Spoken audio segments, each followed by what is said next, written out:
Hello అండి, మీకోసం ఒక చక్కని కథ. గాయత్రి గారు రాసినటువంటి లోకం తీరు. ఉదయం 11 గంటలు. అప్పుడే పనంతా ముగించుకొని టీవీ పెట్టుకుని సోఫాలో కూర్చుంది అపర్ణ. సెల్ ఫోన్ మోగింది.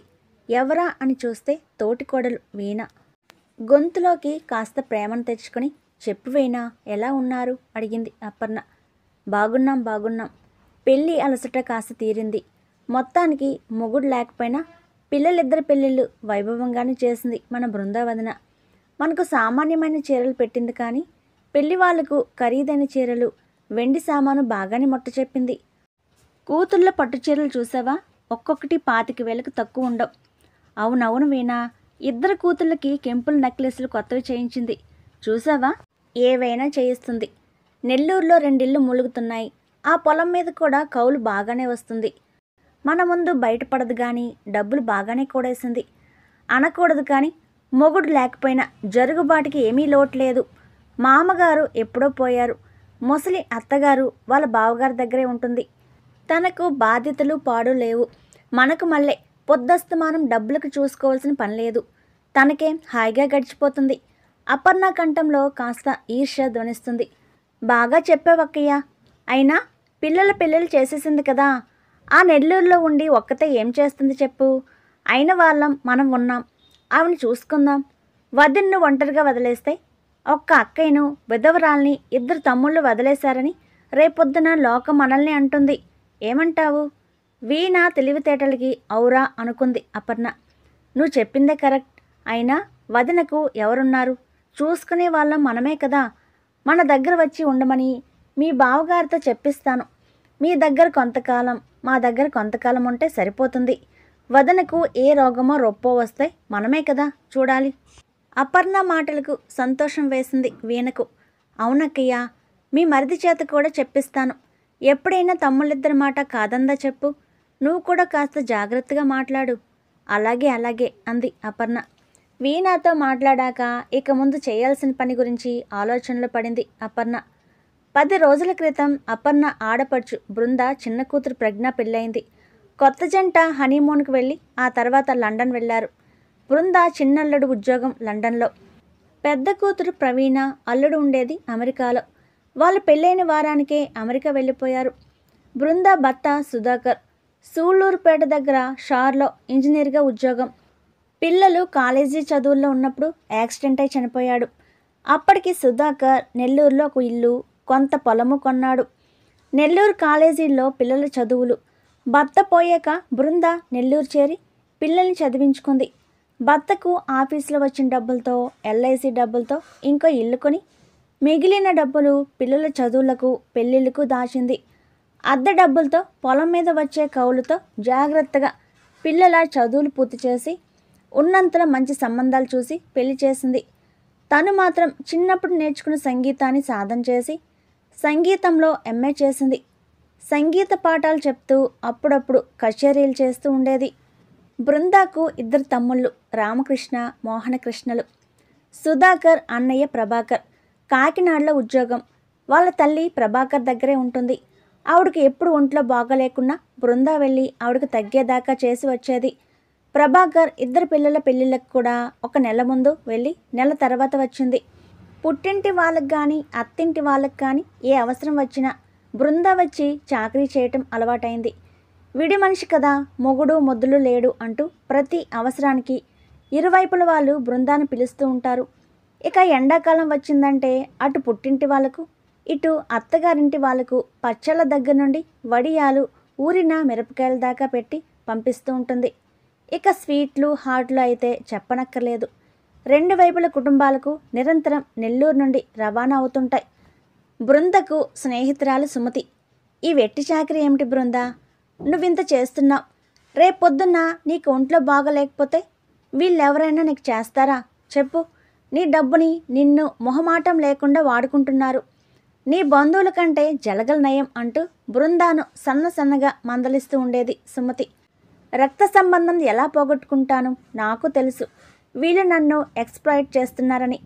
పిల్లలిద్దరి పెళ్ళిళ్ళు సవ్యంగా అయితే చాలు. ఆ తర్వాత నేను, నా సంగీతం. ఇక ఒంట్లో బాగోలేకపోతే పిల్లల దగ్గరికి వెళ్ళి ఉంటాను. చివరకు నన్ను చూడాల్సింది నా పిల్లలే అని నాకే కాదు, నా పిల్లలకు కూడా తెలుసు.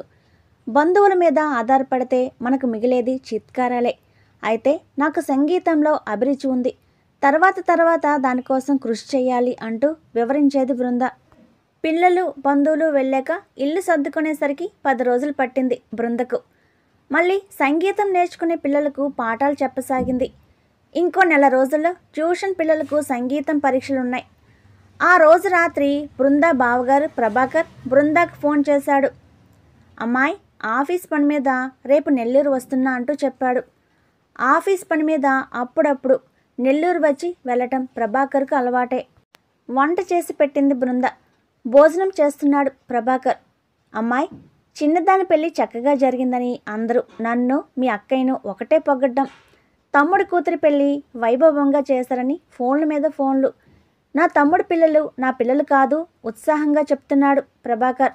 అవును బావగారు, మీరు అక్కయ్య నిలబడ్డారు కాబట్టి పిల్లల బాధ్యతలు పూర్తయ్యాయి. ప్రసన్నంగా బృందా వైపు చూశాడు ప్రభాకర్. నా తమ్ముడి బాధ్యత నాది కాదు, వాడుంటే ఎంత సంతోషించేవాడో. సరే కానీ 10 రోజుల్లో నువ్వు కాకినాడ బయలుదేరు. ఏదో పిల్లల చదువులంటూ ఇక్కడే ఉన్నావు కానీ వాళ్ళుంటే అదో రకం, ఒక్కదానివి ఇక్కడెందుకు? సమాధానం చెప్పలేదు బృంద. మౌనంగా ఉంది. తలెత్తి బృందా ముఖం చూశాడు ప్రభాకర్. ఈ పోర్షన్ కూడా అద్దెకిచ్చాయి. పిల్లలు వస్తే మన దగ్గరికి వస్తారు, ఏమంటావ్? నాకు సంగీతం పాఠాలు చెప్పుకోవాలని ఉంది బావగారు, కచేరీలు కూడా. బృందా మాట పూర్తి కాలేదు, అందుకున్నాడు ప్రభాకర్. అక్కడే పాఠాలు చెప్పుకోవచ్చు. నెల్లూరుకు కాకినాడకు పెద్ద తేడా లేదు. కచేరీలంటావా? వెళ్ళొద్దు కానీ ఎవరొద్దంటారు? ఇంకేమీ ఆలోచించకమ్మాయి. అయినా వాడు పోయాక ఇంత బాధ్యత మోసిన వాళ్ళం నిన్ను ఒక్కదాన్ని చూసుకోలేమా? నిన్ను అనాథలాగా వదిలేశామంటే లోకం ఏమనుకుంటుంది? అయినా ఇక్కడ ఒంటరిగా ఉండటం మంచిది కాదు. ప్రభాకర్ చెయ్యి కడుక్కున్నాడు. ఒక్కపొడి డబ్బా తెచ్చి ఇచ్చింది బృంద. ఈసారి బృంద ఏం ఆలోచిస్తుంది అనుకున్నాడు ప్రభాకర్. ఎప్పుడు బావగారు ఏమి చెప్పినా మాట్లాడకుండా తల ఊపే బృంద ఆలోచిస్తుంది తన గురించి, తన భవిష్యత్తు గురించి. రాత్రి ట్రైన్ ఎక్కి కాకినాడ వచ్చాడు ప్రభాకర్.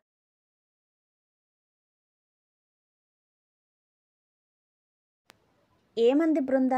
భర్త ఇంటికి రాగానే అడిగింది ప్రభాకర్ భార్య కౌసల్య.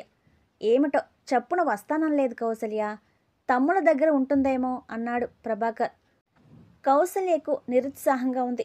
బృంద వస్తే కాలు క్రింద పెట్టకుండా చేసి పెడుతుంది. అత్తగారి గురించి అస్సలు పట్టించుకోనక్కర్లేదు, ఆవిడ్ని చూసుకుంటుంది. పిల్లలకు పంపించే స్వీట్స్ దగ్గర నుంచి పచ్చళ్ళు పొడుల దాకా అన్నీ చేసి పెడుతుంది. పైగా డబ్బులున్న బాతు. ఇంటి ఖర్చులు చాలా వరకు పెట్టుకుంటూ ఉంటుంది. మరిది ఆస్తి మీద వచ్చే ఆదాయంతో తమ పిల్లలకు బాగా బహుమానాలు పంపిస్తూ ఉంటుంది. అయినా ఆ నెల్లూరులో ఉండి ఏం చేస్తుంది? సా పాసా అంటూ ఆ దిక్కుమాల సంగీతం పాఠాలు చెప్పుకోవటమే కదా. ఆ పనికిమాల సంగీతం ఇక్కడే చెప్పుకోవచ్చు. లేకపోతే తమ్ముల దగ్గర చేరితే సగం డబ్బులు వాళ్ళు గొలిగిస్తారు. వీణకు అపర్ణకు డబ్బు మీద ఆశ ఎక్కువ. కౌసల్య మనసు పరిపర విధాలుగా ఆలోచిస్తుంది. 4 రోజుల తర్వాత పొద్దున్నే వీణకు ఫోన్ చేసింది అపర్ణ. రాత్రి మీ బావగారు బృందా వదినతో మాట్లాడారు వీణ. వదిన మన దగ్గరికి రాదట, అలా అని కాకినాడలో కూడా ఉండదట, నెల్లూరులోనే ఉంటుందటనా? ఆశ్చర్యంగా అడిగింది వీణ. మద్రాసులో ఉంటుందట. పడపనిలో ప్రవీణ చిన్న అపార్ట్మెంట్ కొన్నదట. తనతో పాటు కచేరీలు చేసే ఫ్రెండ్తో పాటు ఉంటుందట. మద్రాసులో ఉంటూ కచేరీలు చేసుకుంటూ పాఠాలు చెప్పుకుంటుందట.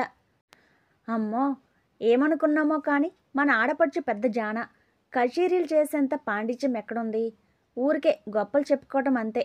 ఏమన్నా ఎంఎస్ సుబ్బలక్ష్మా? వీడో కదా, ఎవరితోనో స్నేహం చేస్తుంటుంది. వాడి దగ్గర ఉండాలని బోడి ప్లాన్. మనం కనుక్కోలేమని వెధవ తెలివితేటలు చూపిస్తుంది. అక్కసంత వెళ్ళగక్కుతుంది వీణ. ఊరుకో నాతో అంటే అన్నావు కానీ ఇంకెక్కడ అనుకు. మన మగవాళ్ళు మనల్ని తిట్టిపోస్తారు. నేను నువ్వు నోరు మూసుకుంటాం, లోకం ఊరుకుంటుందా? తర్వాత అందరికీ తెలుస్తుంది. ఈ మధ్య 60 ఏళ్ల వాళ్ళకు కూడా పెళ్లి సంబంధాలు చూసే మ్యారేజ్ బ్యూరోలు పుట్టుకొస్తున్నాయి. నా మాట అబద్ధమైతే నా చెవి కోసుకుంటా. సరే ఆవిడ ఎలా ఆగోరిస్తే మనకెందుకు, చూద్దాం. రాబోయే సినిమా వెండితెర మీద అంటూ తోటి కోడల్ని సముదాయించింది అపర్ణ. ఇరువైపుల బంధువుల సూటీ పోటీ మాటల్ని పట్టించుకోలేదు బృంద. నిందలెన్నో వేసినా ఆమె దిగులు పడలేదు. అంతకు ముందులాగా కాకపోయినా ఇరువైపులా బంధువుల ఇంట్లో శుభాశుభాలకు వచ్చి వెళుతూ ఉంది బృంద. అయితే ఇంతకు ముందులాగా రోజుల తరబడి ఉండటం లేదు. కచేరీలు ఉన్నాయంటూ ట్యూషన్ పిల్లలకు ఇబ్బందని వెంటనే మద్రాసు వెళ్ళిపోయేది. 10 ఏళ్ళు గడిచాయి. ఆ రోజు ఉదయం పేపర్ చూస్తున్న రామకృష్ణ పెద్దగా అపర్ణ అపర్ణ అంటూ కేకలు పెట్టాడు. చేస్తున్న పని ఆపి పరిగెత్తుకుంటూ వచ్చింది అపర్ణ. అక్కయ్య ఫోన్ చేసింది. అక్కయ్యకు ఎంఎస్ సుబ్బలక్ష్మి స్మారక అవార్డు వచ్చిందట, పేపర్లో కూడా వార్త వేశారట అంటూ న్యూస్ పేపర్ పట్టుకొని వెతుకుతున్నాడు రామకృష్ణ. నోట మాట రాక అయోమయంగా చూస్తూ నిలబడింది అపర్ణ. ఆమెకు తేరుకునేసరికి కొంత సమయం పడుతుంది మరి.